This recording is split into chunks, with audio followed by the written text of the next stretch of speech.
Welcome back to the Created Economy. It's our weekly news show on everything happening in the creator economy. We take a deep dive into, everything, right? Like founders, creators, investors, everyone in the ecosystem. Welcome back. I am Greg Narain, one of your co-hosts, joined today, of course, as usual, by my friend Ken Young. So just for everyone to understand and know what's going on, we are broadcasting right now on Facebook, LinkedIn, YouTube, Twitch, and Clubhouse. So I see some hands up already, but feel free to raise your hands. There's lots of opportunities to engage in the conversation later. Sorry about that. But yes, throughout the show and of course throughout our coverage here, we'll be bringing up a roundup of the latest news, commentary, interviews, and deep dives on key topics in the creator economy. We go live on Wednesdays at 3 p.m. Mountain Time, 2 p.m. Pacific. And you can find out more at https://created.show. That is the official show page where you can find out about future episodes, future guests, etc. We also, of course, have a long-form content site over at createdeconomy.com, where we share some of our articles and longer-form posts. So head over there. And of course, we do have a Flipboard as well, where all of the links that we consider and think about throughout the course of the week as we prep for the show live. So Ken, do you want to say hi before we dive right into it? Hello. It's week 3. I mean, we're now in the trilogy of the created economy. And I can't believe we've gotten this far with such amazing guests and topics to talk about. Greg, I mean, I think this is going to be one of our best shows, and I can't wait. It's going to definitely be the best we've ever had. Right? Because every week is always an improvement. And not just because we have Niel Robertson joining us later, but also because we keep improving our preparation. So let's hope we don't screw it up. I did hit the record button this time, so we're already in good shape. All right, everybody. So let's dive right into it. Just in case you don't know the format, we do about 10 minutes of covering the news, some of our favorite articles and interesting things from the last week or so. Then we'll have 10 minutes for interactions, Q&A, voiceovers. If you have a comment, we'll probably bring Niel in to give us some of his thoughts as well. So be ready there with your hands on the hand raise button so you can come up. If you have a comment, of course, if you're watching the video right now, you can leave a comment in the comment box below you, and we will get those comments and try to answer them as well. And then we have a deep dive with Niel. And then, of course, we have Created After Dark. Or is that what we called it? Created After Dark. Yeah, which is like our after show, but we allow anyone in the audience to come on stage and join with us and talk to everybody and anybody that's on stage with us, because we believe that interactive shows are way more fun than those boring podcasts that you probably listen to. So let's get into it right now. Welcome back. This is episode 3, as we mentioned. And we are now in, oh my gosh, I'm having so much trouble controlling today. We are in episode number 3, as Ken mentioned, and let's dive into the news, Ken. So what's up first? Let's see. My goodness. So I think our first one, got to navigate that slide to the next one. But the first article that we came across is Patreon CEO Jack Conte, who comes out with this interview. He basically says that creators have like this incredible leverage, in terms and that they've never had in many years, and it's not necessarily anything like breaking news or shocking to a lot of people within the creator economy space, I don't think. But I think for observers, it just shows that there's this natural progression in terms of this notion of creators and influencers, in terms of people that are making their living off of producing content, articles, videos, stories, whatever it is, using these tools and platforms that are available to them. And with an interesting point that Jack made in this article is that these platforms are not seeing or need to recognize that these creators are no longer just like, hey, we're just giving them money. They have to view these creators as businesses, and they have to build up those relationships, very similar to how Facebook or Google or YouTube or Amazon or those companies are doing it for traditional small businesses, right? They have to treat them with the same amount of respect, and creators themselves have an immense amount of power with them. I know we have all this conversation with about social tipping and influencers, and investments and everything like that. We're starting to see this new age, but not really this new age, this resurgence, if you will, in terms of the creators now getting their fair due. And I would like, Greg, like, do you have any thoughts on that? And I know I'd love to hear Niel's thoughts later on in the show. I think, I think the nexus of this, genesis of this show is ultimately, I think that this area is proving true. It's interesting. I think most people don't realize how old Patreon is. I think they started in 2013 or something. So they're fairly well along in their journey. And so, I think it's really interesting to see just how long they've been focusing on this sort of problem. So we will definitely cover that when we get to Niel, though. But we do have lots of news to get through. Oh, I added this one, so let me put this one in. Yeah. So this was some breaking news that we came across yesterday. Just in case you are interested or thought about sort of the decentralized publishing space, Mirror.xyz, which is like a crypto-backed sort of publishing platform, allows for crowdfunding. Or pre-raising money, basically, for the creations that you may create. Union Square Ventures, early investor in Coinbase, also has now made a sizable investment at $100 million valuation into Mirror, which I think is really interesting because one of the broader sort of frames on sort of the creator economy as a whole is, I think, ultimately about this idea generally that sort of Web 3.0 represents sort of a decentralized web. And a lot of folks believe and see sort of the opportunity for the creator space, very much so marrying up and lining up with the evolution and the decentralization of sort of networks and power ultimately. So I think it'll be interesting to see how these trends play out over time. And how true or untrue sort of some of those beliefs are. But I think it was interesting just to see that, again, this is another way for creators to get paid ultimately and generate new kinds of revenue.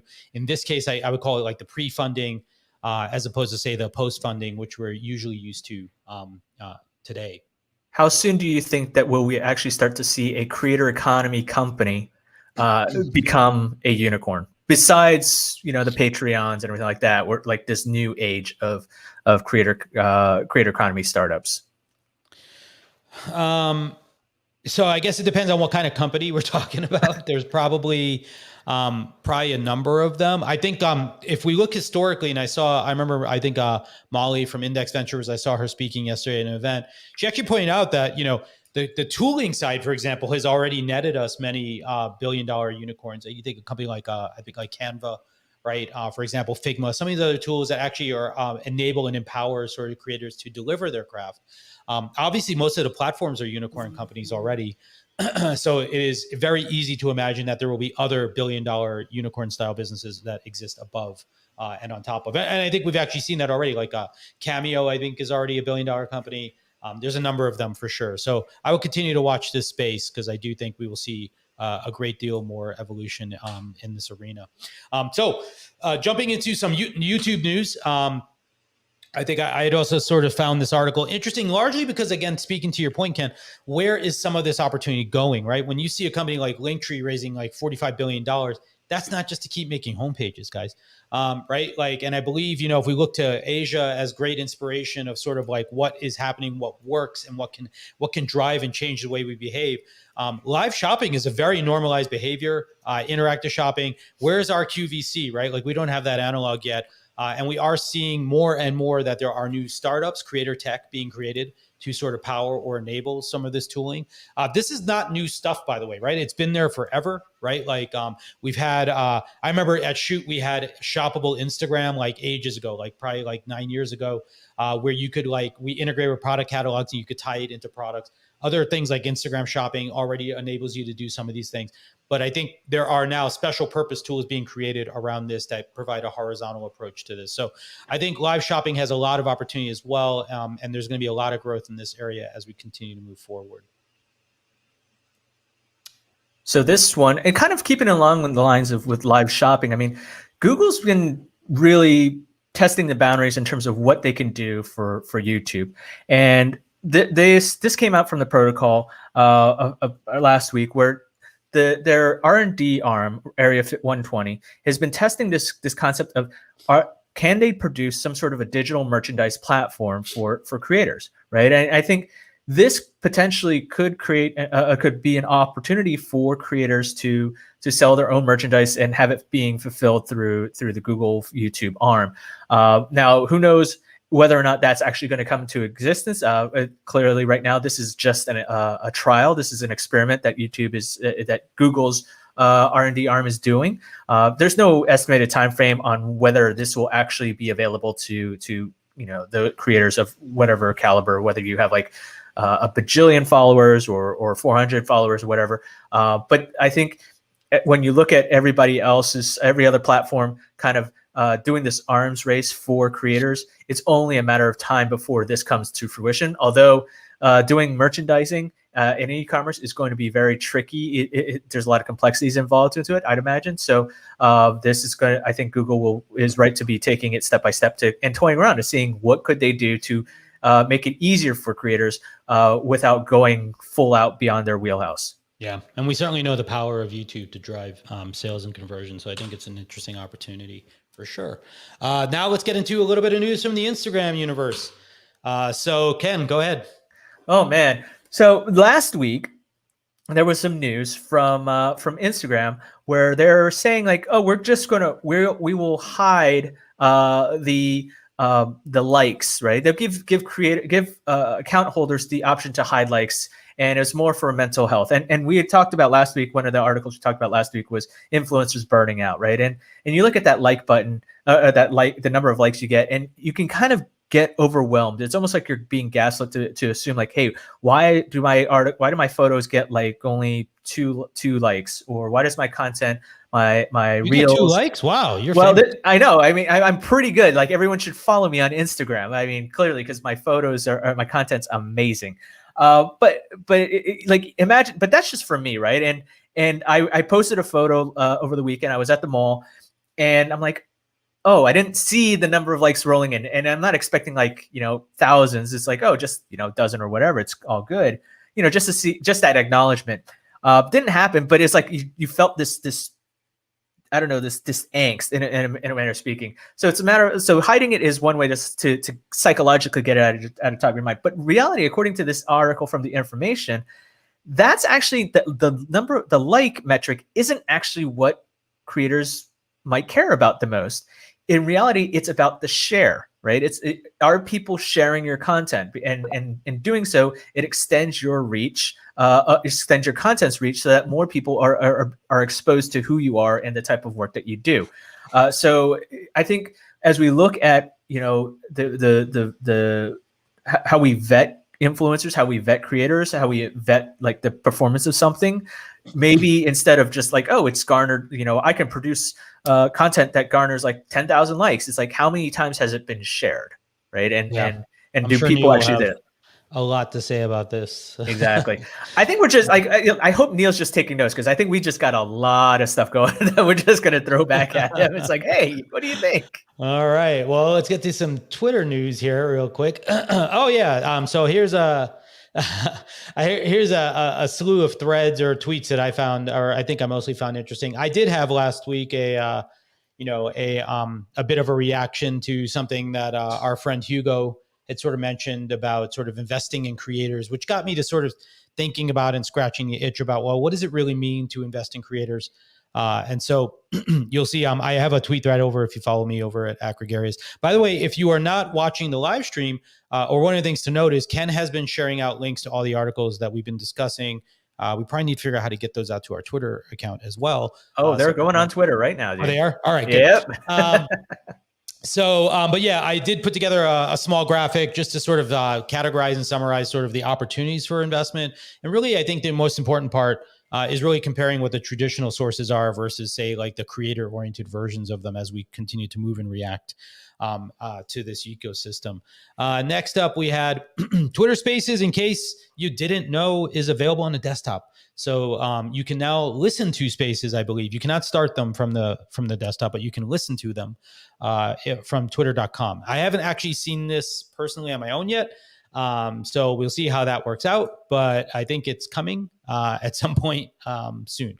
So that'll be great to see more desktop integration. And this is really an opportunity for them to beat out, I think, Clubhouse, because Clubhouse has definitely not been moving as fast and sort of diversifying the consumption endpoints. Last one, there was an interesting YouTube video that Colin and Samir, who are apparently like the two most famous influencers now as of late, but they have a great, interesting chat with someone. They have an influencer on, actually. They talk about sort of the evolution of creator DTC, as they call it, with 1.0 being merch, 2.0 being digital products and courses, 3.0 being standalone brands. And then they were asking the question of what does 4.0 look like? And we're going to try to talk to Niel about this as well. As we get to that. So with that, let's move into just a real quick note, actually, I guess. If you want to find any of these links, by the way, head over to Created Economy or createdeconomy.com. We have a link to our Flipboard. All of the links that we consider for the week are actually flipped into there. So you can you can definitely see all the stuff we were thinking about talking about. And then also Ken creates what's it called? A magazine, I guess, right? Well, we have magazines, we have storyboards on Flipboard. It's readily available to find all your information that we cover. And plus, we have a magazine dedicated just to about all the news related to the creator economy outside of what we talk about in this show. So you can stay up to date on everything that's happening. Awesome. So before we get to the interview, though, we like to build in a little time. So Niel, I'm going to bring you up now. I hope you're ready. But this is an opportunity for everyone to, if you're out there listening on Twitter, I started a Twitter space, but my phone may explode because I'm running Twitter spaces and Clubhouse at the same time. So if you're out there listening and you want to raise your hand, by all means, raise your hand. We were happy to have you up here. And Niel, any reaction just to the news part before we jump into, sort of asking you some hard questions?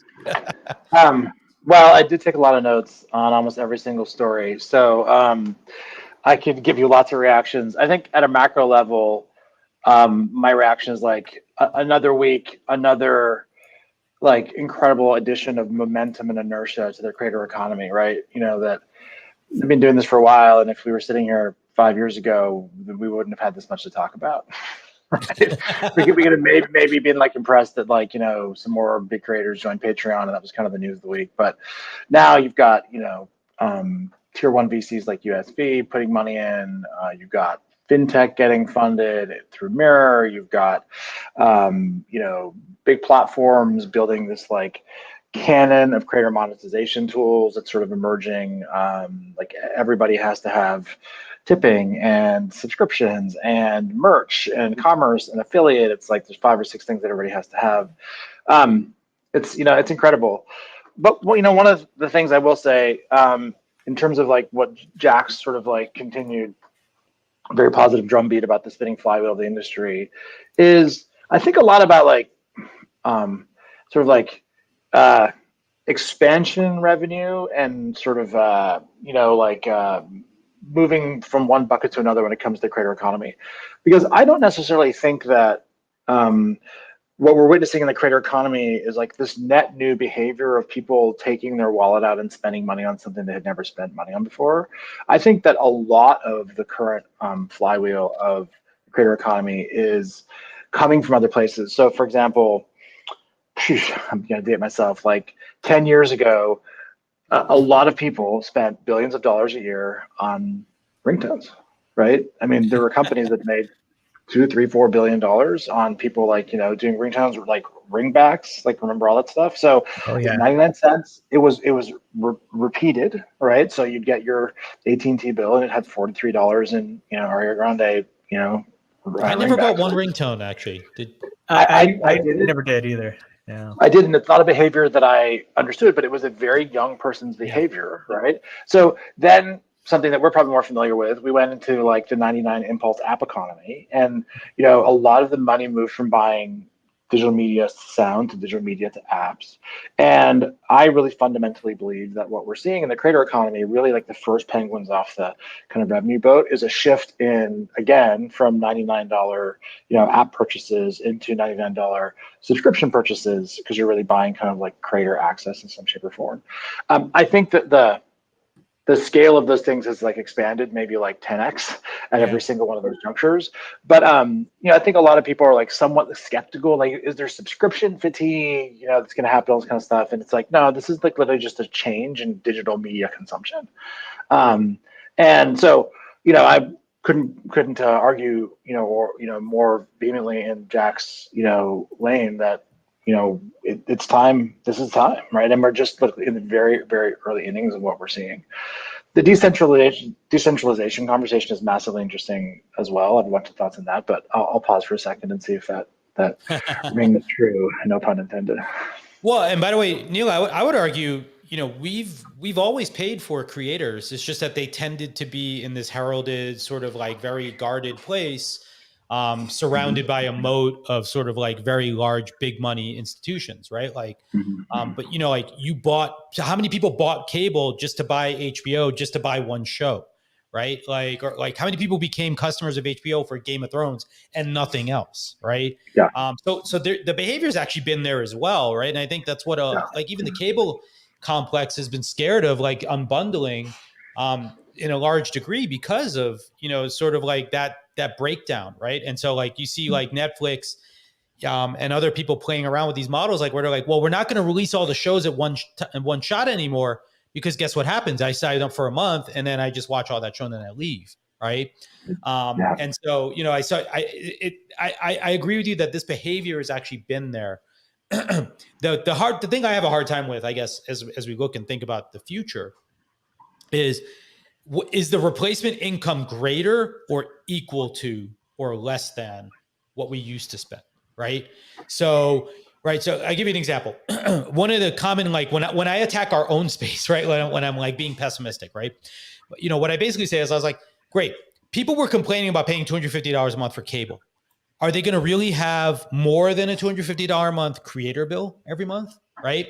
And that's the question to me ultimately, right? Is like, what does the individual sort of spend level look like? And I don't know the answer, right? Like, my guess is, you might spend less on more people. So like, again, it becomes kind of a race to the bottom where creators might bundle themselves, as we've seen some of, right? Like where you're buying, what's that thing that Lee writes for? Every, right? Where you're buying access to a bundle of people, and it's sort of like a mini medium style thing or something, where the distribution to a smaller set. I don't know, like, but what are your thoughts, I guess, in that universe, right? And sort of like, obviously more people are participating, so that's sort of the counter there. So, I mean, I think what happens in the creator bucket, kind of at a macro, is I think your example of cable is correct, right? But cable is sort of one thing; it's entertainment. So let's just assume that, like, in the U.S., people, 200 million people are paying $100 a month for the equivalent of cable, right? So what's that? $20 billion. Yeah. And so you could say, well, the creator economy is basically $20 billion. Like that's what people pay for an entertainment form, subscription form, some sort of form. But I think that's unrealistic, because creator economy is also education, right? And so, sure. I might have bought a book from Amazon. That's how I learned something. I might have gone to a conference, right? It could be like experiential. Then, like, I don't know the math on that. I'm sure it's another $20 billion, probably more, that people spend on education, right? And so you kind of get out of purely entertainment, and then you get into education, and it broadens it very quickly after that. There's probably a whole bunch of other categories of that kind of scale where you add another 20 billion, add another 10 billion, right? You add another whatever, and you find, very quickly that you're talking about $100 billion, $250 billion, at just like such an insane scale that like no one is really like worrying that this is going to be big. I like every time like a glimmer of like, how big could this get kind of like washes over me. I just like literally like brush some stuff in the back of the napkin. I'm like, we're good. Like, no one's running out of money here, right? And but I think you're right though that like one of the challenges is, it's tricky when you look at your credit card statement and you see like 40 or 50 things, right? I mean, cable is a bundler, right? And so that is one of the challenges. And I think we could talk forever about the fintech side of things. I think one of the big plays that's going on, I write this piece called The Creatorscape. It's at my Substack, creatorscape.substack.com. And one of the things that I wrote last week is like this. I really think the big platform players are really moving to become payments companies at the end of the day. A lot of people think of them going heavily into commerce, like through social shopping, live shopping, that kind of stuff. But I really think that payments is kind of the secret thing that's happening here, because if you think about what's really going on is that Apple has a massive payments business. Facebook has a small payments business in comparison. The creator economy is providing this incredible canvas for them to go in and offer an embedded payment system. And when you're when you're staring down $100 billion, $250 billion worth of money, that's really, really big. And so part of why that's valuable too is if you think of what's really critical in like a subscription economy, like the billing aggregator matters a lot. So that billing aggregator could be, in the old days, it could be your cable company. For a while, it was Netflix, but now I pay for like 6 different Netflix equivalents. And I'm not going to go and probably pay for 30 different creator subscriptions, only because like mentally when you're looking at your credit card, you're like, that's just like a lot of lines on a credit card bill. So I think that what we're going to see emerge is someone like Patreon as really a payments provider. I've started to really think of one of their paths as, are they like PayPal for the creator economy, or Facebook or Apple, right, which is their big argument in the kind of epic case going on, as a payments aggregator. Because if you think about my analogy, the phone, literally the phone company, the telco was the payments aggregator for ringtones. They delivered the bill to you. And then in the second phase was the app store. Apple was the payments provider, right? It all came through iTunes. And I think there's always been a payments aggregator in a new form of payment, and we haven't seen it yet. So the question is like, do we get 30 lines on a credit card statement before there's a clear winner? And when Twitter announced that you could pay either tipping or membership subscriptions using Patreon, I was like, okay, there we go. Like, this is the beginning of the payments battle.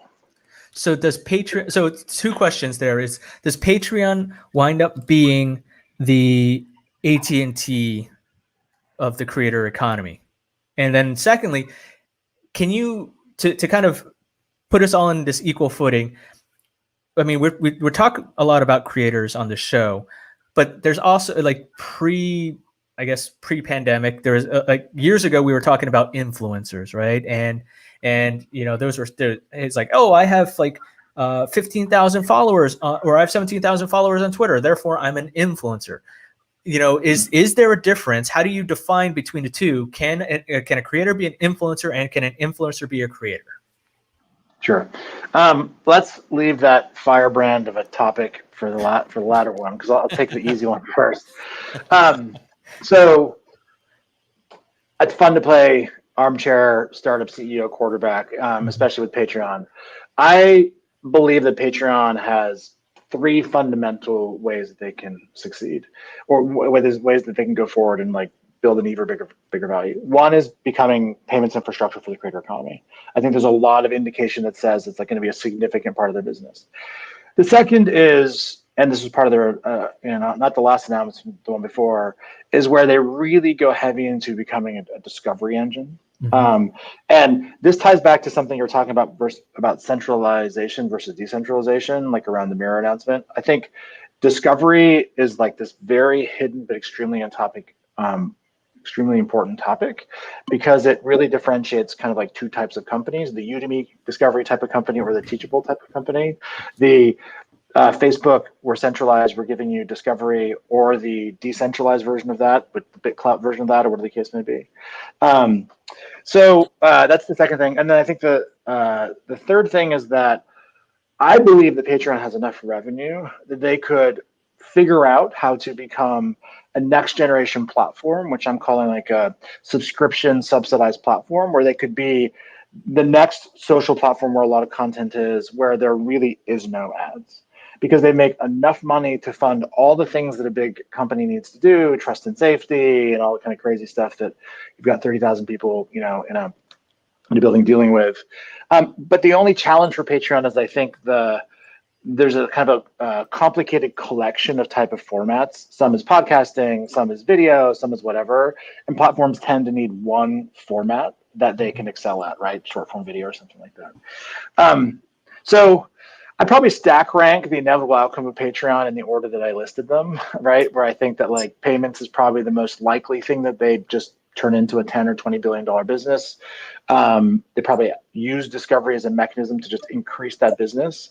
And if there's any kind of like a content play there, it's probably relatively light. But Jack et al. Are very smart. Yeah, I think you're right. By the way, I've been pondering this idea. I guess and I was running this by Ken the other day, but sort of are we in a post is a strong word, let's say, but are we like in a post ad like audience world, right? So I think like I think like when I think about the early generation, the current generation, maybe even, right, of like the creator economy, it's still largely driven by like sort of advertising, basically audience reach personas, right? Like targeting people, right? Like that's why brand deals are so prevalent. It still drives a lot of the revenue, right?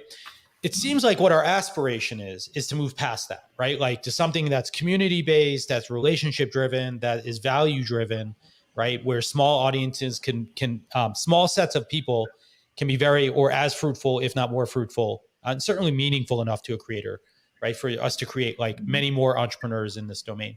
And I don't think we're ever going to be in a world that's like post advertising. That's like nonsense, right? But it seems like the energy, right? The create tech sort of techno, like all the startups coming up, we're not really trying to invent more ways to do ads. We're trying to invent more ways to like say, how do we make the community more valuable? How do we bring the value forward so that you can focus on monetizing that part, which is why I think discovery comes in, because the underlying trends here, of course, right, is like sort of this platform independence, right? It's sort of like these solo businesses now, as like to Ken's earlier article, right? Is that part of what I'm like to your thought about Patreon? Like, do you think they would not be they won't have advertising because they're not even thinking about it, right? Or is it like because they imagine this new world, right? Or is it just like they won't need it? Well, I think that there's probably a lot of data out there that would indicate that the consumer was interested in an advertising-free content consumption platform. And so I just think it's like an opportunity where there's like a marriage of their content creators, their ethos, the time, where they and the scale that they've achieved, where they might be able to fund that. Like if the three of us said, let's go build an ad-free platform, be like, great, we need to have a few $100 million because like once the crazies show up and you start having to have a 25,000 person trust and safety team, like it gets very expensive very fast, right? But I think like, so, Ken, I didn't want to like skip over your question about influencer versus creator, right? So he did. Well, we can get back there because I think that sets it up because I don't think people know what Niel's doing. So that'd be great to know as well. But continue. Sorry. It does. This is actually one of my favorite topics because, anyways, well, let me give you a little bit of context about who I am and what I do, and then I can answer the question of context. We're always so bad at that. We just jump right into things. Hey, do you want to introduce yourself for the audience? Yeah. It's like those movies where you have like 20 minutes of movie and then the title screen comes up, and it's like, oh, okay, that's what I was watching. Got it. So I am Niel Robertson. I am the CEO and co-founder of a company called Influence.co. One of the things that my co-founding partners and I saw happening is that people were going from being hobbyists in the influencer and creator world into thinking of it as a profession. And we also witnessed that, along that professional journey, really none of that was happening on top of LinkedIn. LinkedIn is a professional network designed for previous generations' way of doing work, how they meet, how their resumes look, how they connect with people, how they find financial opportunities. And it became obvious to us that if you've got 50 million influencers and creators now, and that was from 5 years ago, and probably heading to 250 million in another 5 years, they would all need all the same things that people get out of LinkedIn, but designed for themselves. So Influence.co is the modern professional network for the creator economy. And really, we believe that the creator economy becomes just the economy at some point in time. And so we think we're building a modern professional network for really hundreds of millions or maybe a billion people. And people essentially do three things on the platform. They learn from each other because there's so much to know all the time.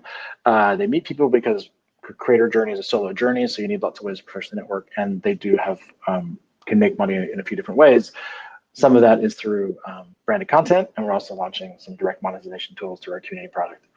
That was a very long kind of setup to say that I've been living in a world where I've been working a lot with influencers directly, and also in a world where I've been working with creators.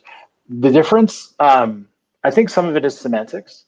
I generally think of influencers as those who think of their audience as the primary asset in a way that they can introduce them to products, introduce them to experiences, introduce them to things where there is an obvious brand partner. I don't think that influencers view that as a necessary evil. I think the influencers view that as part of the content. I think advertorial is embraced by the influencer and used very intelligently to build audience and engagement and affinity. I think the flip side is a creator who probably comes at something from a deep interest and passion in a specific area of expertise. And they sort of like desperately want to be able to spend all their time and energy on that. And so they look for ways to package their knowledge and directly monetize, hopefully, an increasing audience to essentially support their habit. If you take the Venn diagram and you overlap those two things, there'd be a lot of overlap there. One of the things that's fascinating, you sort of touched on this, is like brand dollars are the engine of the creator economy. Everybody loves to talk about creator economy companies and Patreon's doing this, $100 billion paid out, whatever. It's tiny compared to brand dollars. I mean, YouTube paid out what, $32 billion, whatever they said, in 3 years. That was in advertising dollars. That was revenue share. But even just straight brand deals, that's like $16-20 billion a year. So I get a little bit. I think it's a little bit funny when people kind of like sort of like turn their nose up at the term influencer, because that's where like the real engine of the influencer economy is going. And also when people are thinking about taking this journey in terms of following their passion, most people don't have a large audience that they can monetize. And so they start with trying to reach out to people that'll sort of sponsor them, branded content deals. And so we're a huge fan of the continuum of influencer to creator. I think of it really as like influencer to creator to entrepreneur, right? Like, and the difference really is that an entrepreneur has realized that they need other people to help them on their journey, right? Like, you don't, like, no one builds a successful business, gets up on stage at the end of it and says it was his or her employees, I did it all myself, right? Like, that's just not the way an entrepreneur works. But there's many creators that have built incredible business that they pretty much did all themselves. We're seeing the development of teams in the middle. So hopefully I'm kind of attacking that like head on, Ken, but I think I also think that like creator businesses, content businesses are like small and medium-sized businesses. There's a lot of different forms of growth that you can go after. You can do paid through AdWords, you can go SEO, you can do content, you can do all these different things. And they just don't work for all companies. They don't help all companies grow. There is a constant experimentation. And what I see happening is that the platform companies are saying, okay, great. Like there's probably 5 or 6 real ways that people make money, like revenue, affiliate, direct monetization, tipping, merch. Let's make sure that we have every one of those things in our buffet. So as a creator comes along, hopefully they can like take as much of that off our buffet and think it's really good so they don't go get it somewhere else. But like that's the like standard stack of monetization. And you're seeing these platform companies like almost like make that statement, like teach people like that's what it is. And in that mix is either rev share through creator funds or rev through traditional advertising or affiliate or brand sponsor deals. That's still the lion's share of stuff. Tipping, like very few people are making an insane amount of money off of tipping. Most people are making off of subscriptions or digital goods sales like courses. Some people like Logan Paul are making a ton off of merch. Yeah, so I know we had it was last week we had that conversation. The information had this chart that we Greg and I went over, and it showed this high, like the amount of brand deals where creators make their money is like heavily people that was heavily skewed in favor of, as opposed to where else would they get their income from. And it was like social tipping was like very, very, very, very small amount, but it's still traditional brand deals and those type of things are the way to go. Greg, do you want to start taking, do we have any questions from our audience before we continue on with Niel? I don't see any hands up. I did shut down the Twitter space because it was annoying me. Yeah, this was, this just, if anyone's curious, this was the chart that Ken was mentioning. I don't think I can zoom in on it. Yeah, brand deals 77.3%. And Neil, I know like in a Slack that we're in together, there was some people were pushing back. I pushed back on it, right? Like, I think like they were talking largely to sort of Instagram folks in here, but I don't disagree. Like I absolutely think I had a long thread. I shared it out in the links if everyone wants to read it, but I agree. Like it's a set of activities, not a mindset per se, right? Like, and so like there are activities when you're being an influencer and there are activities when you're being a creator, right? And they have that shared common trait of you're both an entrepreneur, like you leveraging sort of an audience or a community that you developed or a set of skills that you've developed, right? And I think I hate that the word is so maligned, right? Like we've gotten to that point. Now, the reason though, right? And maybe you could speak to this a little bit and maybe some best practices you could share from folks. Where I think that a lot of this, the negativity came from was the bad actors in the influencer side, right? So much like, the reason a lot of creators, I think, prefer that term and why this new toolkit seems valuable is because it lets them to have the freedom of not having to say what someone else wants them to say, right? And, is whatever disclosures you give, et cetera, like, people, skeptical, cynical people will always be like, oh, really, right? Like, but if you say something bad, are they going to send you anything good anymore, right? Like, and I think that separation. And so we've seen too many people like faking things, et cetera. So have you seen or encountered or any advice for creators maybe? Just like, what are some of the things they shouldn't be doing to their audiences want to hear about products they like, right? Yeah, as a creator too, right? So how do you, sway some of that? So there's whenever there's a new channel of marketing, and digital marketing is been a fun industry to be in because there's been so many new forms of digital marketing, whether it's like banner ads on websites or MySpace ads or whatever the case may be. There's always like 3 phases. The first phase is where like teeth whitening and like, car insurance and like all that stuff that's super CPA driven. They'll take the bottom of the barrel, like remnant inventory, and they'll just make money out of it. It comes in. And it's like I call it like the Southern California versus Northern California entrepreneurial spirit. NorCal is like venture backed, and SoCal is historically being like affiliate and all sorts of crazy stuff like that. Are you sure you want to pick fights between SoCal and NorCal? I mean, I live in Southern California. I live in LA, and many of my friends are insanely good at this. NorCal, go Giants. I grew up near Carmel, so I am a NorCal kid. But so I'm a hybrid. But so then you go through that first phase. All right. Then you kind of like come out of that and the people start to get like nervous about it. And so you go, oh, well, how many of these, CPMs on these ads are below the fold, right? There's all this like scuttlebutt about, if you remember Google's quality score came in and like, there's all this fraud. Like, I mean, Display had like so many fraud conversations, so many brand safe conversations for years and years and years. It's massively bigger than influencer stuff. And then like the industry sort of like figures itself out. The business become good actors. The publishers, which are creators in this space, become good actors. There's a bunch of tools that kind of like become embedded in the infrastructure. And like it just sort of goes away. And so having like been around the block, it just doesn't sort of like bother me. Like it'll kind of sort itself out. It's very much like we've seen this movie already and like multiple times. I've already actually seen that. I think that influencers kind of went through a little bit of a bad patch in the last 2-3 years, when Scott Disick cut and paste the instructions from the people and put them right into his caption, like what time he should post, like stupid stuff like that. And I actually think that influencers are a little bit coming back around again. I'm seeing a lot of people that were a little bit negative on the word influencer, working it into their vernacular. The big platform companies, as much as they name things like Instagram, it's a creator account, when they talk, they say influencer and creator very consistently. So I think you're finding that there is this conclusion that the answer is no one can really define what both of them, but there are 2 of them.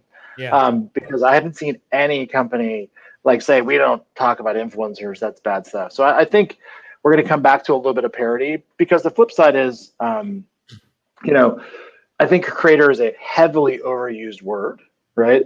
A developer is a creator. An English school teacher, which my sister is a creator, right? It's like anybody that like literally writes anything down for a living is a creator. I'm like, I don't think that that's the spirit of the creator. And I think the counterbalance of that is I think that influencer has come back a little bit, and it'll just sort of sort itself out over time. Well, that's my take. It's interesting. Yeah, no, I like that because I feel like it's kind of like when we were Clout.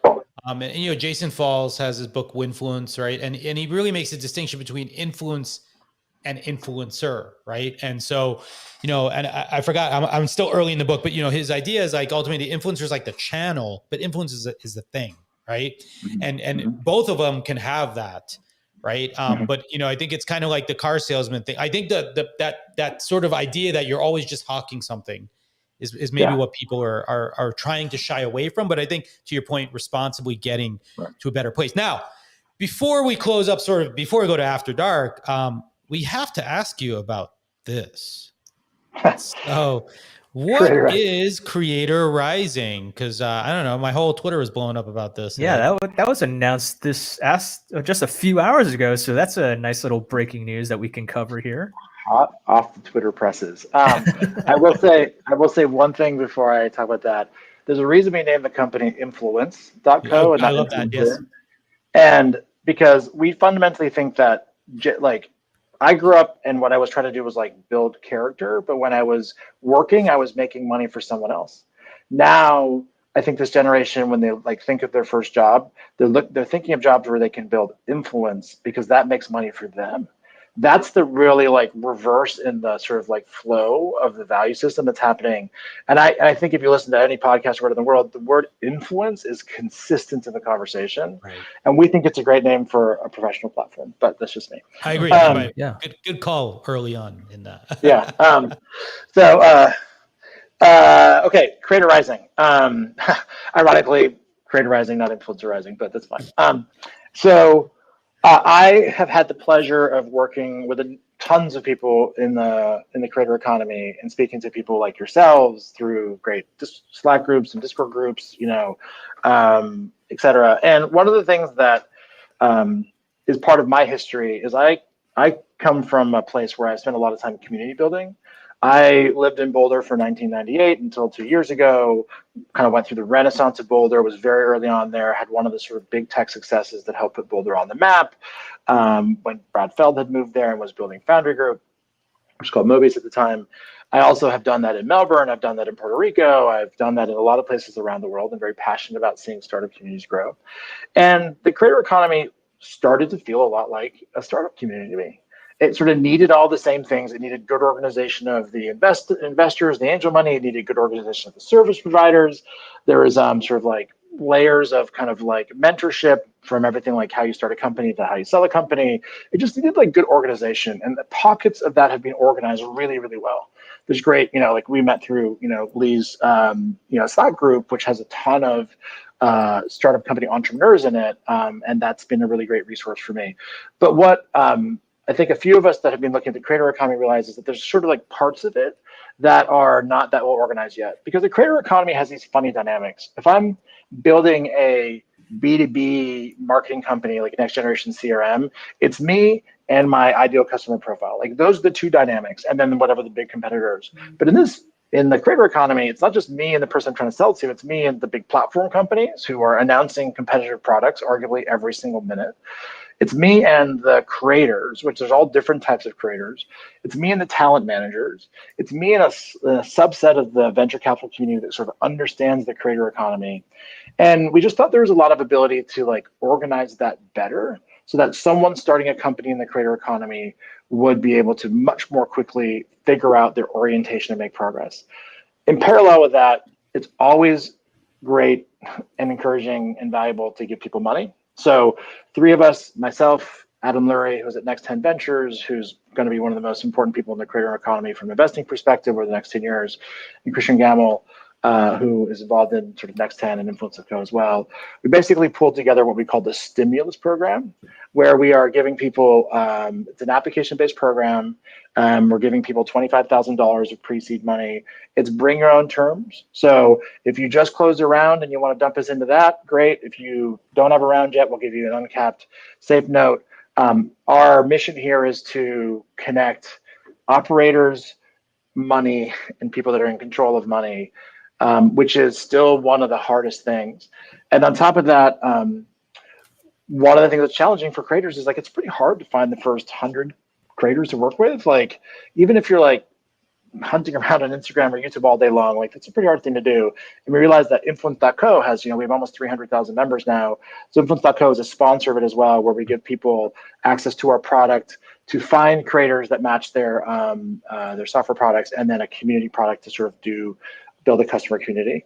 So it's just kind of a collection of money, thought leaders, and sort of like software that we hope takes 6 months of time and turns it into 2.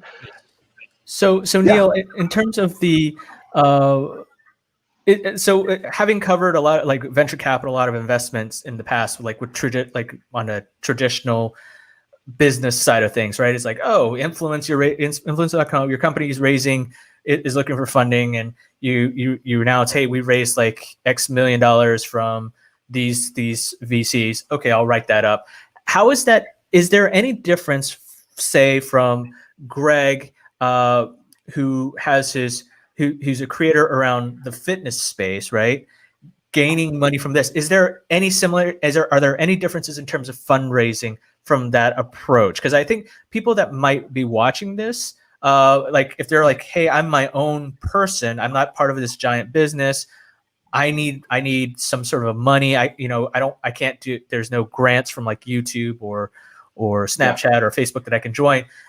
Is there any similarities between how a traditional business raises money from a VC versus how, like, I would go to approach you guys, approach your organization, say, hey, your collective, can you help me out?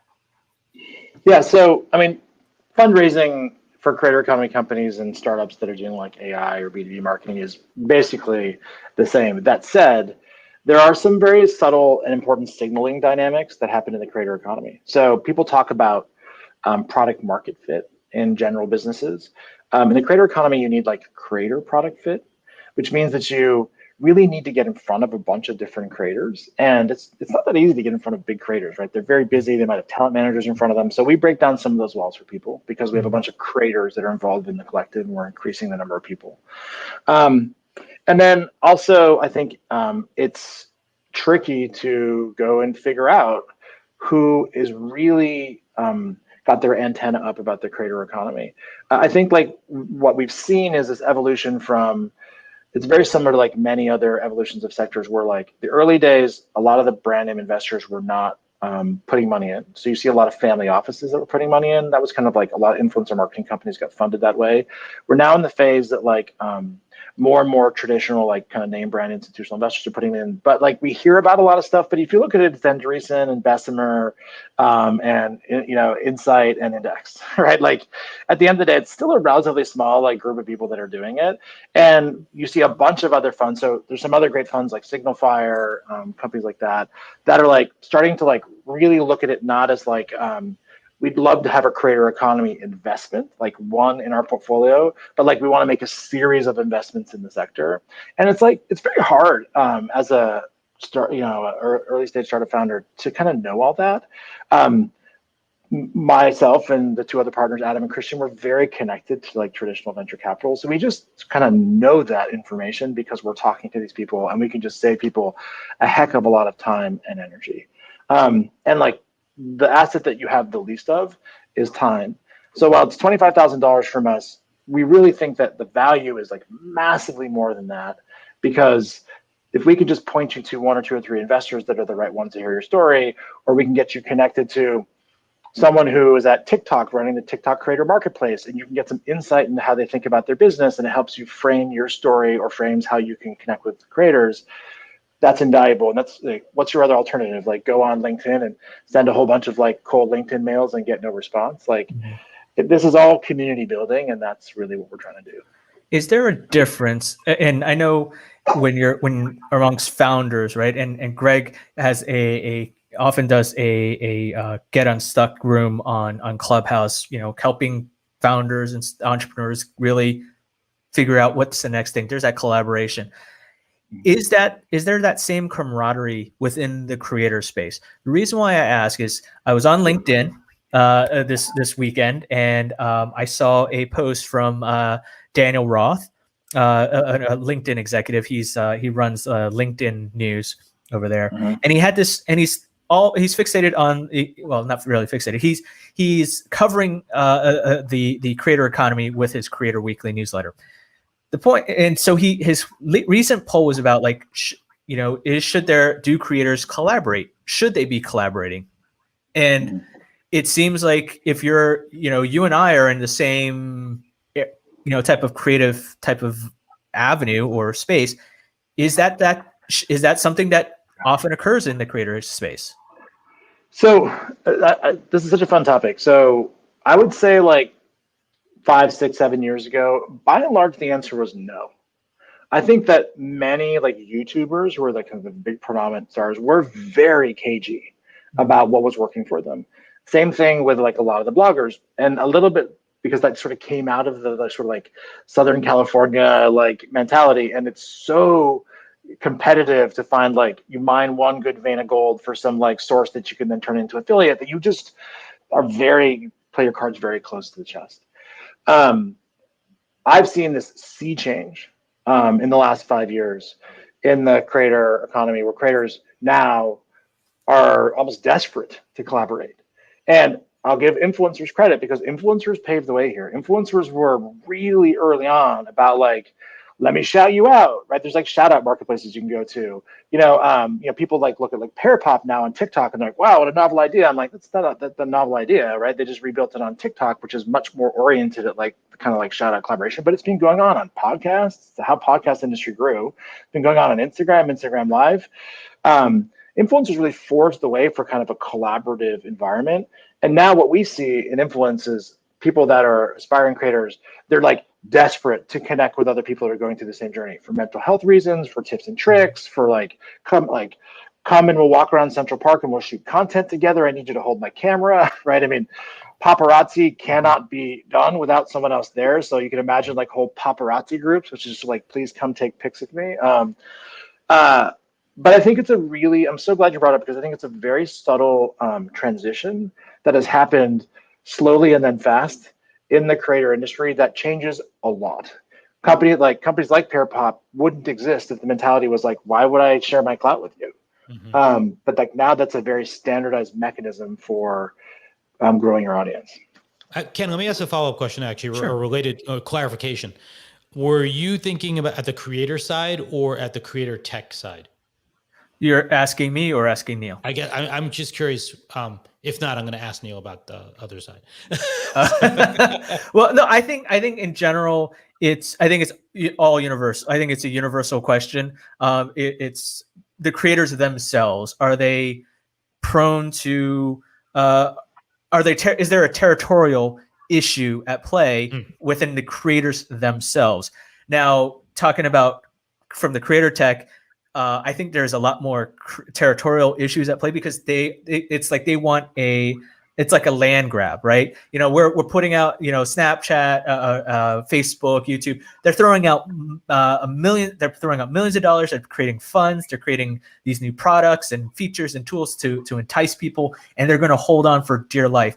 And this raises an interesting question, Niel, from your conversation at VidCon yesterday.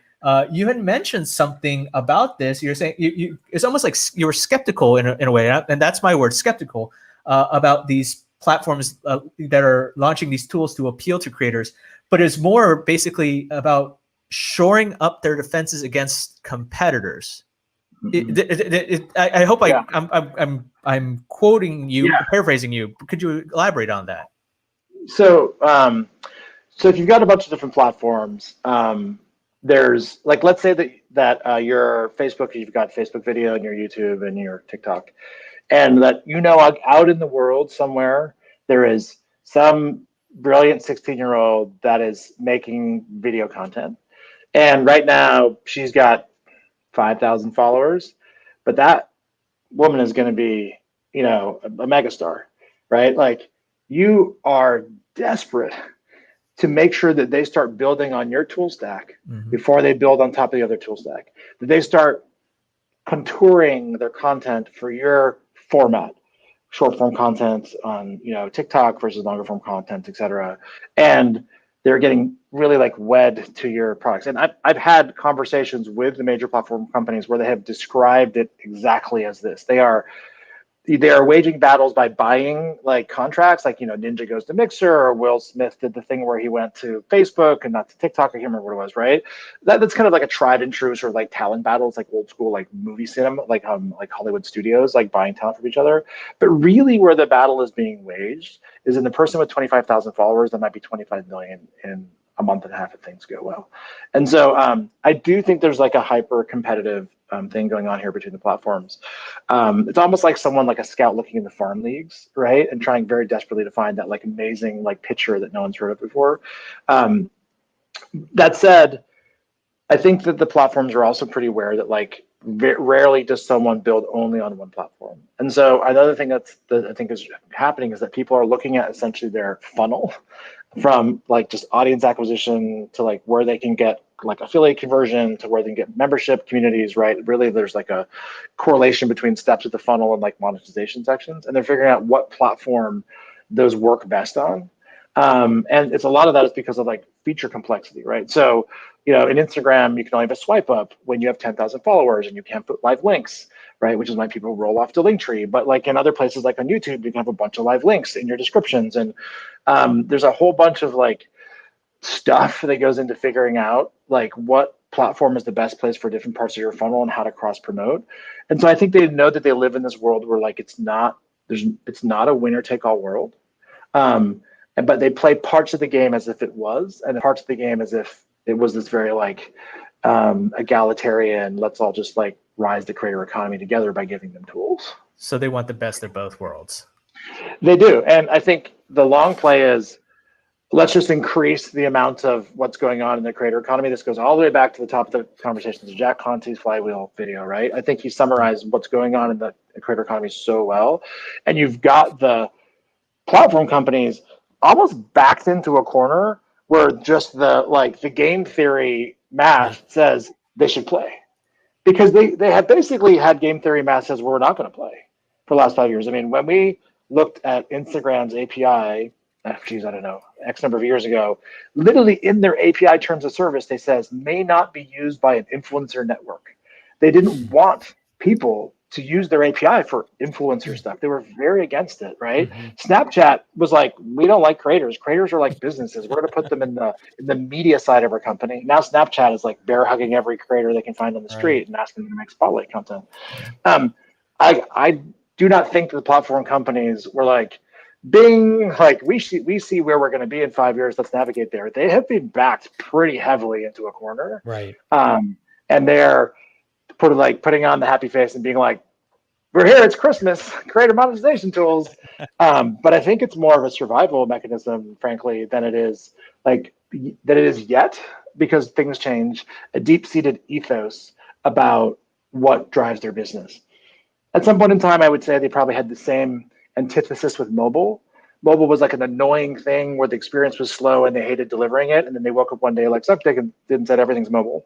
Yeah. And all of a sudden they became a mobile first company. By the way, now Niel, now you understand why I asked that question actually about the brand advertising side versus because it really, the real question there is ultimately, how does it impact the platforms themselves, right? Because to your point, that behavior is certainly happening, right? Like now, I've said this the past few episodes. I think it's all a shell game. All these creator funds is just like, these are building moats around themselves to say like, no, you don't need to go, right? Like you can stay here, right? Like, and the terms will not be great, but friction is worse, right? So, sure, you could go try to hike it out on your own without YouTube, but then you don't have access to those ad dollars, right? Or, whatever it may be. I would love at some point in time to see a study where people tried to really calculate the friction of platform lock-in for creators and to get a really deep sense of that, right? And, I'm sure this happens in like lots of other industries where there's just like intense lock-in. I mean, Apple versus Android, right? Microsoft versus everything else. But I don't think we have a really like good like mathematical sense of it. Like, the average creator, if they move from short form video on one platform to another, will lose 76% of their audience. Mm-hmm. I mean, I don't know what the number is, right? I made that up, right, but like there's some number there, and I bet you it's stark.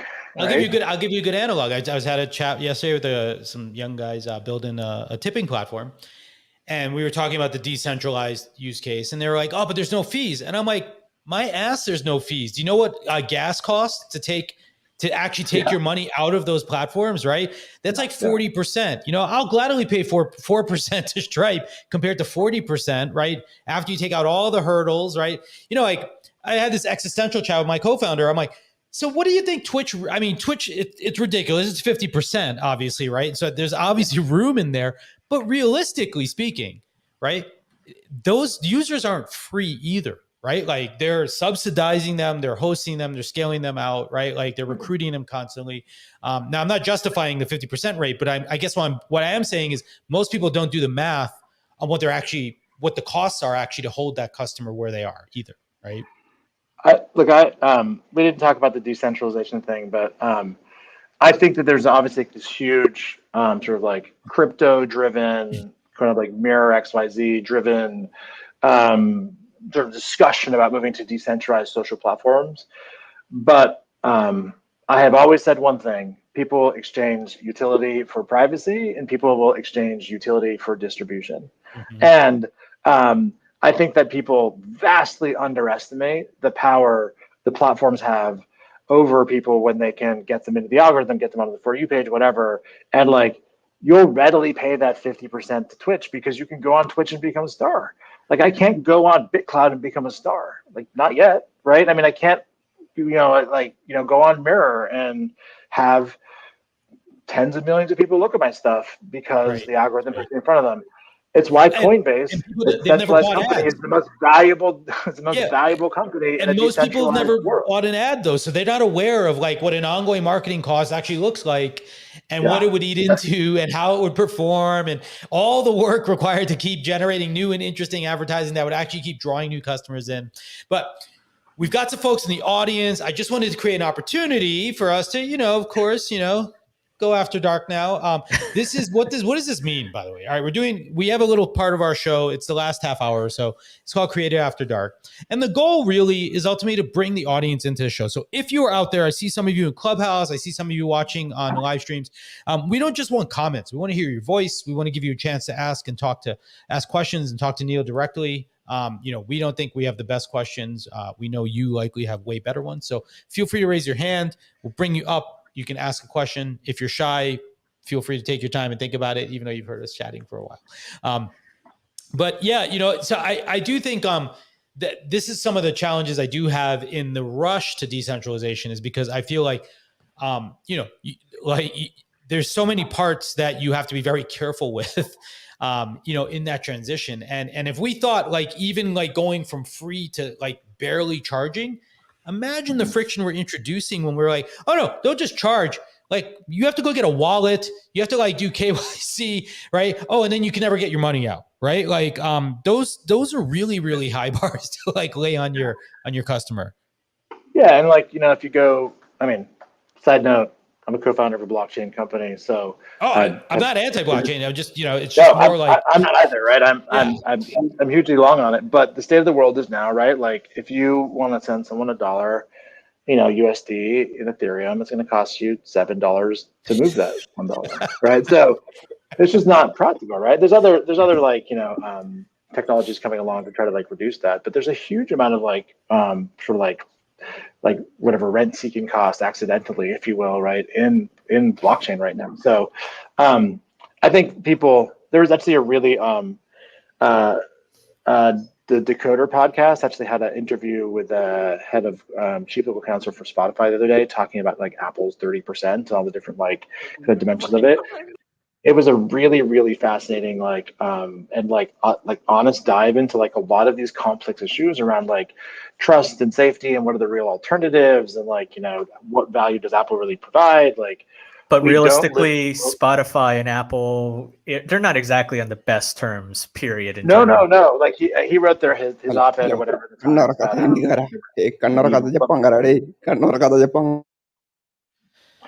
of the problems with letting people up on stage.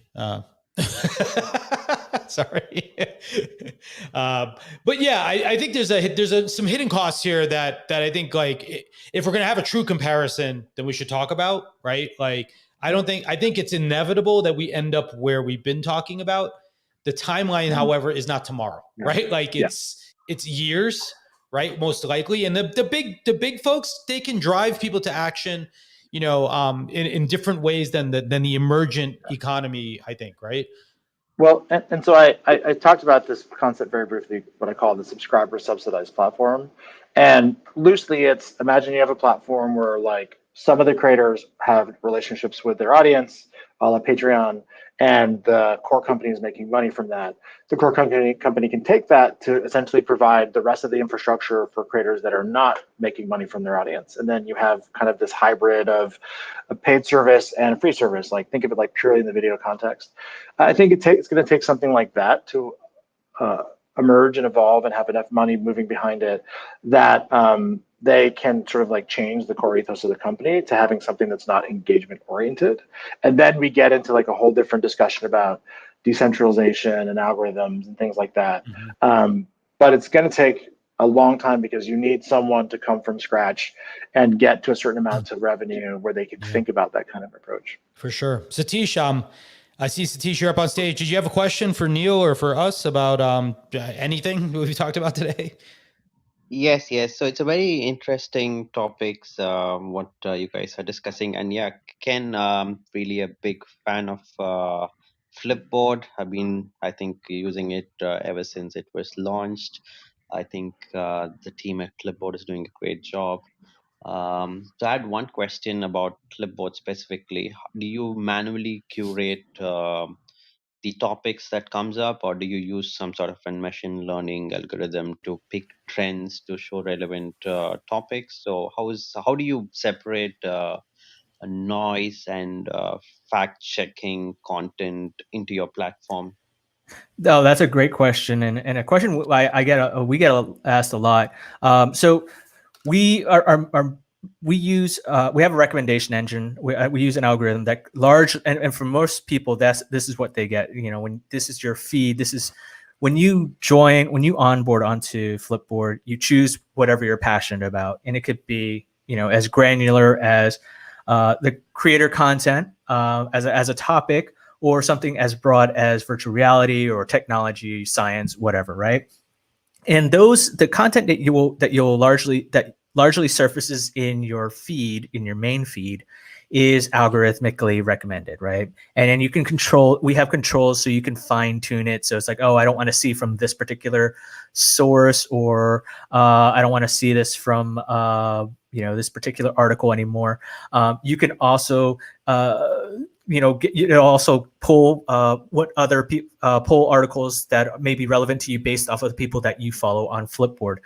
My role specifically as the technology editor is on the editorial side. So we blend both. We have editorial and we have human side, and so it's kind of like, it gives you that balance, right? Because we all know that AIs can't necessarily give you the best news that's relevant to you, and humans also can't do it as well. So we offer that blend, and I think it was Niel, you had mentioned it way back in the day, way back earlier in this conversation, where like it just doesn't scale, where you have thousands of people to moderate something or to do content, right? And that's kind of what we have at Flipboard. There's no way that we can have editors for the thousands of topics that we may have on Flipboard. So we have editors that are around specific areas such as lifestyle, entertainment, culture, general news and politics. I'm with technology and in science, but also branched off into covering other major issues such as the coronavirus pandemic. So it's a blend of both of which is of capabilities that Flipboard has. So do you in some way compensate the publishers, or is there a model where, let's say, there is New York Times or there is an independent publication which is listing Satish, on the platform? I think I'm going to try to keep this focused on the creator space, but feel free to connect with Ken, I think, if you want to chat about Flipboard specifically. Okay.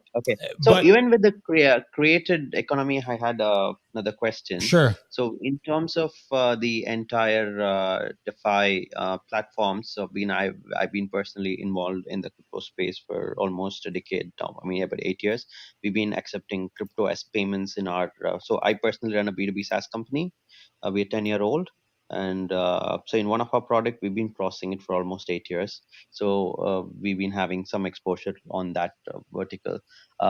So you mentioned about the gas fees, that's close to 40 to 50%, right? So do you see this fees going down? Because I personally think for any sort of decentralization to be applied at a consumer level, it should work seamlessly, like how you are using PayPal.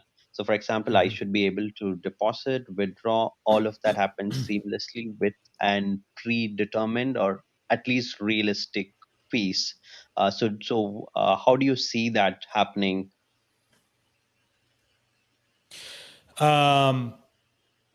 Yeah, no. So it's interesting. By the way, I do agree with you. I think that the overall general user experience sort of DeFi like broadly needs to improve.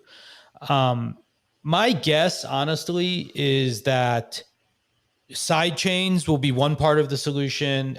We see, and I know I'm be curious to hear some of Niel's thoughts on in this social tokens and sort of creator coin sort of arena as well. But I think like some of these other currencies. So it's interesting, for example, like with social coins or social tokens.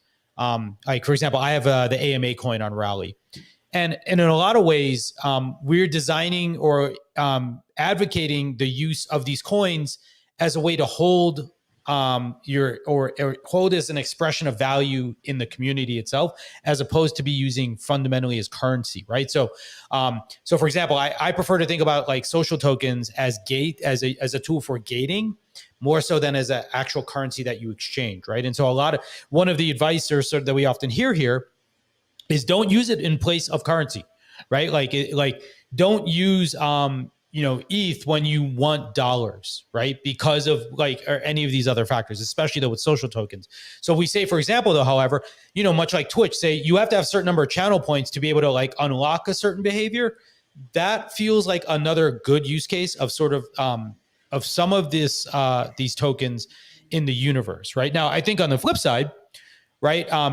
If we don't improve it, so I think you're going to end up with microcurrencies or side currencies, side chains, right? Like as probably the only way to sort of get to normalizing some of this behavior, right? And then building some more predictability into it. Because I think, like for example, if you want to pay your rent, you can't pay your rent today, right? With ETH, right? Like you can't, et cetera. And so like I think like there's still a lot of these fundamental challenges, maybe because the currency isn't widely spent, right? That these fees, are there. But also I think as we change the models like proof of stake and some of these other things that are evolving, right, to make it easier, some of these things will have some impact. But Niel, I'd love to hear what you think are just in terms of like the broader UX and sort of like leverage here. One of the things that I really like about creator coins is they do provide a cross-platform mechanism to in the same way that like Linktree provides a cross-platform mechanism that is high utility. It's going to take some while for people to kind of like develop and make them portable. But I would love, for example, if inside of an influence.co community, like we have a product that's sort of like Slack or Discord, if I could actually tip a creator that was in that community using one of their coins, could then go over to their site, which might be their own website built on Squarespace, and I could actually buy a piece of merch using a coin. Or I could go and I could grab some coins if I was a long-term believer in their kind of growth in the creator economy. I think like that that sort of over the topness of it is really, really interesting. The challenge there is, of course, finding this hybridized view of a creator coin as an investment in the long-term potential and a bet on someone versus in terms of like general utility of currency. I mean, this is the sort of like natural problem of crypto right now. But I think that like perhaps many creators can skew more of it to kind of, I almost think of like airline points or Amex points, right? Like, I mean, Yeah. I earn Amex points and I basically don't buy off anything on Amazon that I can't buy with Amex points, right? And I paid for Ubers with my Amex points for a long time. Like there was a huge amount of like over the top efficiency that Amex created, and it created incredible lock-in to me. So I might create lock-in to me with a creator if all of a sudden I've got a lot of utility in other places because I'm sort of part of that creator's ecosystem, if you will. That's what's most fascinating to me about it. Yeah. Less so, I'm going on BitClouds and I'm buying $50 a view that might be $500 in 10 years, right? Like, yeah. Do you see on your platform on Influence.co, like as we're talking about the creator coins, do you see a lot of your members, your users, do like not only do they have their own creator coins, is that a common discussion? You know, like how prominent is it on influence.co in general? So I would say that like caveat that influence is probably focused on kind of like torso, mid torso creators, right? 25,000 to 200,000 sort of, we have both above and below that. So it's less of a relevant conversation there. I mean, I think creators in that world are, I think you need to be on either end of it, right? You either have nothing, and so you're trying to figure out like, is this my way to create something massive? Or you have a lot, you know, you're a big YouTuber and you're trying to figure out like, how do I implement crypto, NFTs, whatever, into my kind of overall audience, you know, monetization or engagement strategy. So I think it kind of like just sails right over the head of that group of people. But you know, I mean, my sense of it is that it's that both NFTs and also like creator coins is a tiny, tiny, tiny slice of the market.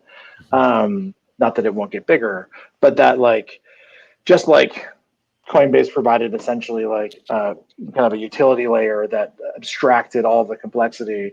You know, if I could drop an embed in, you know, on my blog or in Influence's, you know, creator community or my link tree, and all of a sudden now I can accept payments, and it's just like a form of payment provider, and I can do it on my Shopify. Like we need that layer of like kind of like you know, composable utility for I think it to get broad appeal. And then the problem with that is you then have to kind of reduced it to like a payment system, and then the option is like, well, do I do that or PayPal?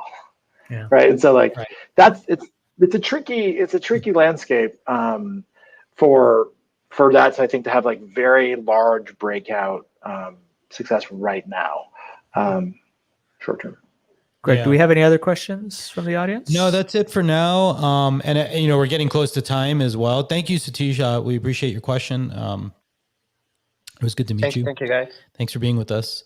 Niel, any last things you wanted to sort of chat about before we, you know, probably wrap up for the day? Last things to chat about. I know you had a new body of work out on creator funds recently. Yeah, I mean, we continue to produce. Oh, well, let me tell you about something that's coming out. I think it'll be Tuesday of next week. So, a year ago, we created something called the Creatorscape. We actually work with the guy named Andrew Canfey, who built the first one in 2019. We updated it for 2020. There's like 270 companies on it. It's just basically a market map. Other people have put out market maps. Ollie recently just put out a great market map, used some of our data in his own too. We're going to put out the 2021 version of the Creatorscape, and it has something like 483 companies on it. So it's almost doubled from last year. And we published the whole data set along with that.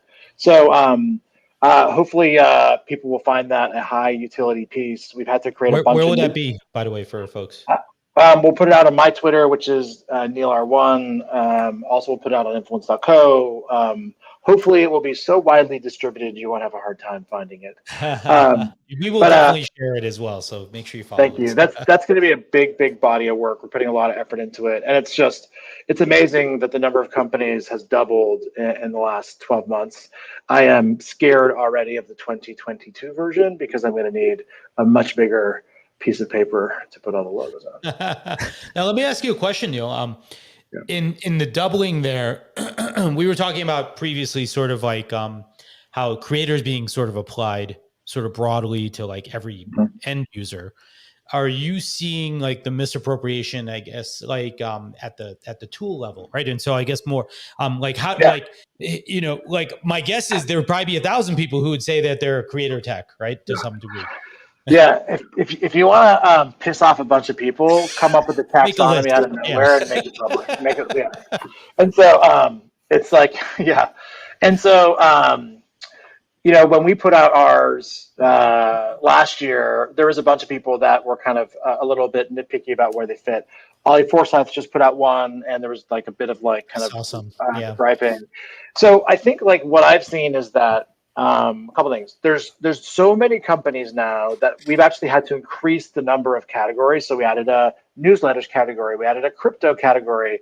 I'm debating adding a courses category because like like creator edutech there's so much depth to it. So we've increased kind of like the depth of the taxonomy.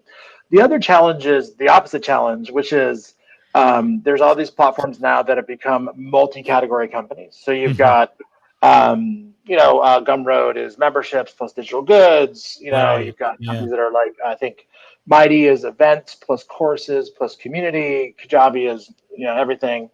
And so, like, where do you stick one of those companies? And last year we kind of like had this little escape hatch we created for ourselves where we're like, well, we're going to put you in the category that you're best known for. Right. And because the industry was so young, like Patreon was known for memberships and Gumroad was known for digital goods, and it was a little bit defensible. It's hard now where there's like clearly there's this power dynamic emerging where you've got like Facebook et al. Creating creator products to create like the standard canon. Then you've got like individual companies that are focused on like one sort of like beachhead that they can kind of bowling pin that they can go after to try to expand. But then you have these companies that have been successful like Patreon and Mighty and companies like that are like raising tons of money and trying to become category aggregators. And there's like different views on what the category aggregation is. Like, is it around education and courses like Kajabi, or is it around, buying things from creators like memberships and tipping and whatever, which is more like Gumroad. And I think like that's where a lot of the interesting action is going to be for the rest of this year, is to see like who turns into the 6 or 7 or 8 companies that are like, we're bleeding. Thank you very much. We're bleeding across the category lines and we're becoming a consolidator platform. And we're making a pitch to the creator that we're not Facebook, right? Trying to offer you every single creator product, but we're Mighty Networks or Linktree or whatever, and we want to get as much of your, your creator monetization flowing through our platform. So we had all these categories last time, 270 companies, and it was a pretty I didn't really miss many companies. Like, it was actually a sort of like a deterministic problem back then. I'm guaranteed that I'm going to miss a bunch of companies because by the time I go to production and I put it on Twitter, 3 new companies will have been funded.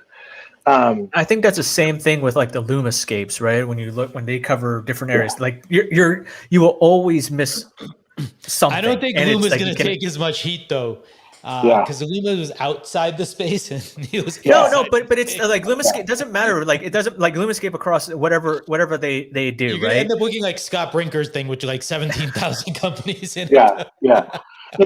It's gonna look like wallpaper. Where do I send my submission? I'm pretty sure Zealous probably isn't even in there yet. just put it right dead center.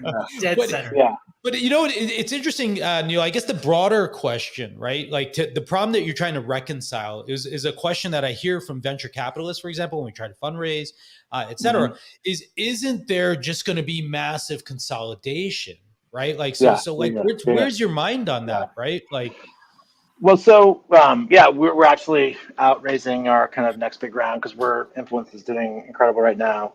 And one of the topics that comes up is some venture firms, and I would say like these are the firms that are less like our thesis is around the creator economy becoming the economy, more around like, wow, this is a category we want to play in. They want to pick the winner.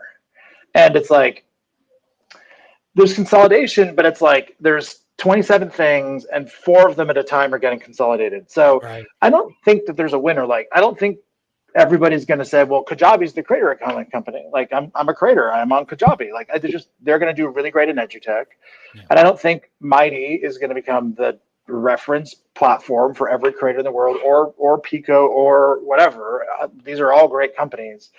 But I don't know if it's going to be like 40 of them or 3 of them. Right.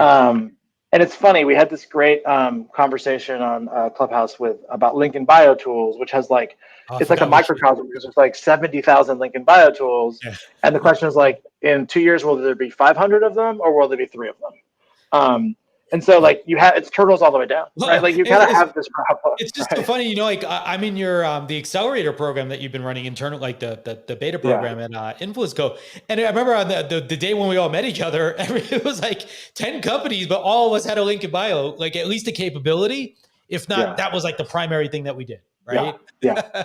Right. And so you've got all these interesting, like sort of like sub and orthogonal questions, right? Like, do some categories become features, right? Like, does Clubhouse become a feature? Does link in bio become a feature, right? And I think Linktree would have to really like change its game for that to be true. It's so like the minute I think that like we're a little bit hitting like peak creator economy startup where there's just like so many companies that are doing similar things and there's like so much cross pollination. There's this like new wave of dynamic that emerges where like Mighty raises $50 million and Linktree raises $45 million, and all of a sudden the possibilities for what those companies could be in a year are very, very different. And we are definitely in the second inning of the game. Yeah, I find it very interesting, you and I chat a lot about just trying to like lay out the ecosystem. I jokingly told Ken that there's an arms race to be the first one to be the best cartographer for the space also, right? Like we've seen so many competing models. We got Hugo's model, Ollie's model, your model. I've been working on one. Luma's got like some parts that touch it. My last take is my belief is that there will be many, and they will likely be verticalized. Right? Like you'll have a leader in a domain, right? Because to your point, the hub is the creator or a type of creator. And then the spoke is all of these types of tools that service them.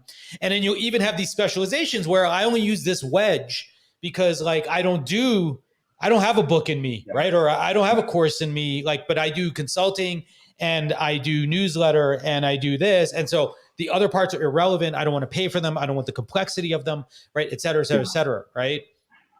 Yeah, I agree. I mean, I think like if you are like a creator who's mostly focused on creating educational courses, that's a very specific type of creator versus I'm like a fashion and beauty influencer who's doing a lot of product stuff, right? I mean, it's just like those are two very like different customers.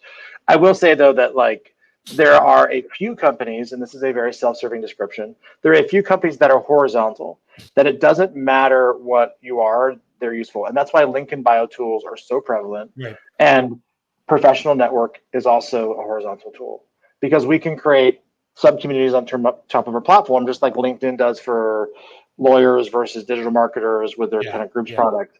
And so, that's our kind of like strategic thesis is like, just like don't have to get sucked into that game, just become a horizontal play, but you have to have a business that like naturally is horizontal. Mm-hmm. And a professional network is one of the few things I think in the industry that is. There are some others as well. A payments company would end up being naturally horizontal too. Hence why I think that that's a powerful move. I think what Zealous does live shopping, live streaming, live shopping, CRM. I think is probably another semi-horizontal one, right? But there's certainly horizontals without a doubt. But it becomes kind of Salesforce-y, right? Like where there's still a massive ecosystem of billion-dollar businesses on top of Salesforce. Right. Yeah. Even though there's a substrate there. Right. So I do think that's the opportunity for sure in the long term. But we want to say thank you, Niel. It's been awesome. Like, we probably could use like a dozen more hours and feel free to come by anytime we are here. We'd love to have you, join us at any moment to chat on these topics. It's always fun. And I'll see you in the Slack soon, I'm sure. It's great. Thank you, guys. This is a fun chat, and I love the format. Thanks, Niel. Thank you. Appreciate it. Cool. All right. Have a great one. So before we go, let's just give in case you didn't know, we are here every Wednesday at 3 p.m. Mountain Time, 2 p.m. Pacific. And coming up, we've got the next few weeks scheduled out already. Next week, we got Matt Zuvella from FamePick coming in. Then we've got Alex from Get Vocal, Fernando from Superfans, and Mike Donahue from Subtext. But what we are looking for are more guests to join us. So if you are a founder, if you're a creator, if you're an investor out there who works in the space, we have head over to our website. There's a link at the top to be on the show. We'd love to have some of you be our guests. We are definitely trying to represent more and more of the creator community and the ecosystem. So by all means, put your name in the hat, and we would love to see you. And with that, Ken, I think that's all we got for today. Any closing thoughts? Look, I think this was a great show. Niel just again blew it out of the water. I mean, I think it was really great to get that solid definition of an influencer versus creator. Like I think those things often get tossed around. Like, am I an influencer? Am I a creator? Am I an influencer? Am I a creator? It's like, can I be both? Am I just having some psychological issues? Like, I mean, that's normal. I'm sure I do, but specifically in this case, like what am I, right? Yeah. So it's great that he clarified it. I'm very keen to see where he takes influence to the next level, especially to help influencers and creators and builders really collaborate and come up with this new thing. Because we've been talking before, like the creator economy can be this wild west of madness, right? It's of all these different tools, like, hey, I'm just gonna uproot, like, start this thing, this another link in bio thing, or I'm gonna do this social tipping or blah blah blah and everything like that. But I think if you have that collaboration, you have a better understanding of what creators really want and influencers really want, and how they relate to brands, and hopefully that'll help to not necessarily bring order, but like to kind of establish some clarity in this industry, so that we know, okay, who's going, like, is someone going to take the effort to build this Salesforce type of thing for creators? Are they going to build something to establish something for some sort of standard for social tipping, or how to work, this inter-platform mechanism for whatever features, right? It's like to really get to the root of what creators really want, as opposed to kind of really guessing it from an anecdotal standpoint, right? So, and the fact that the Creator Rising, I mean, could that be like the Y Combinator for the creator economy? I mean, or more like an angel list. Hopefully, it's going to be better. Right? Well, no, absolutely true. Absolutely true. I think there's a lot of potential. Many people that we have as guests on this show are on that group, so it's like we know this is going to be an outstanding thing. So for sure, definitely looking forward to it. My key takeaway, though, I think, was just that number one, Creator Rising, great idea, and I do think it has an opportunity to much improve the process, right? And what I really appreciate is just Niel pointing out the nuance, right? Because like it's very different. And sort of the means of access into the space is very difficult. And someone who's been in the space for a long time, I can tell you how hard that is. But the last thing I'll take away, or just wrap to close, is the things that Niel was pointing out before in the creatorscape itself, I think is really important as a creator, if you're paying attention, right? Because the smaller opportunities, they're really important if you're smart, but if you're wise, you're investing in the horizontal ones, right? Like you're building the foundation for you to have a lasting business that's sustainable over time, right? You're building professional networking. Influence.co is a great product. If you haven't tried it already or not registered yourself, you should obviously go do that. But you need CRM. You need all of these other things that make you a business in the long term, right? Creators, like the number one way that you will undo yourself is by not taking seriously the fact that you're also becoming an entrepreneur, right?